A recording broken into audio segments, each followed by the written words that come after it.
I would like to quote a beautiful hadith of Abdullah ibn Mas'ud radiallahu anhu, in which he says, إِذَا ذُكِرَ الْقَدْرُ فَأَمْسِكُوا وَإِذَا ذُكِرَ أَصْحَابِي فَأَمْسِكُوا وَإِذَا ذُكِرَ النُّجُومُ فَأَمْسِكُوا.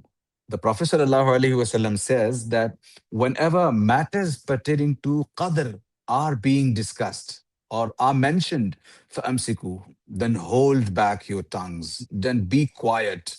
Don't say anything that your mind wants you to say or that you just want to say anything that you would like to. Don't do that in matters pertaining to Al Qadr, is what the companion of the Prophet ﷺ is saying that the Prophet ﷺ said. And I'm starting this session today with this particular hadith also because Sheikh Abdul Hasib, Hafidahullah, when I spoke with him about this, he said that I mentioned this hadith right at the outset of today's program. Whereas I was actually thinking of talking about this hadith almost towards the end of the program.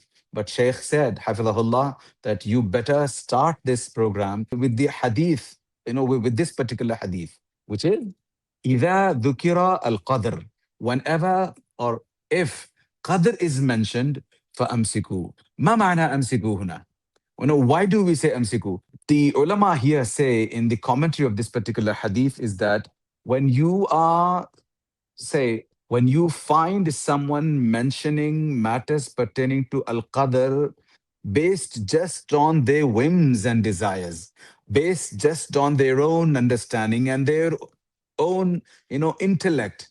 If someone is discussing all this purely based on their own intellect without any backing from the authentic hadith and the Quran, then please don't, open your mouth, don't indulge in such a conversation.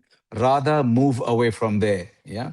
Or for that matter, if someone wants to make a mention of Qadr objecting to matters pertaining to Qadr, like the Jabariya say, like the Qadariya also say, if someone has such opinion, then even in that case, you, the Prophet sallallahu alaihi wasallam is saying, are expected to not open your mouth because the others, those people are actually, questioning the qadr of Allah Azza wa Jal.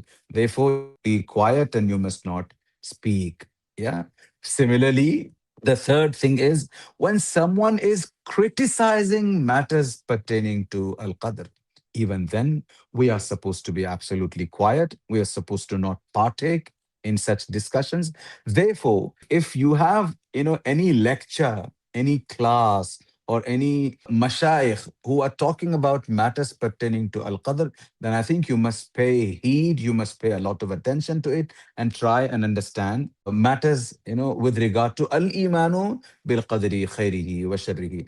As it is, Al Qadru sirrullah, Al Qadr, you and I are not going to be able to go anywhere when we sit down and keep discussing, Qadr based on our own assumptions and based on our own understandings. We're not going to get anywhere because Qadr is one of the concealments of Allah Azza wa Jal. Qadr is from the concealments of Allah Azza wa Jal. Therefore, we will do well to not actually talk about matters pertaining to Al Qadr based purely on our whims and desires, or for that matter, when we are criticizing, I'm sorry, or objecting to matters pertaining to Al Qadr.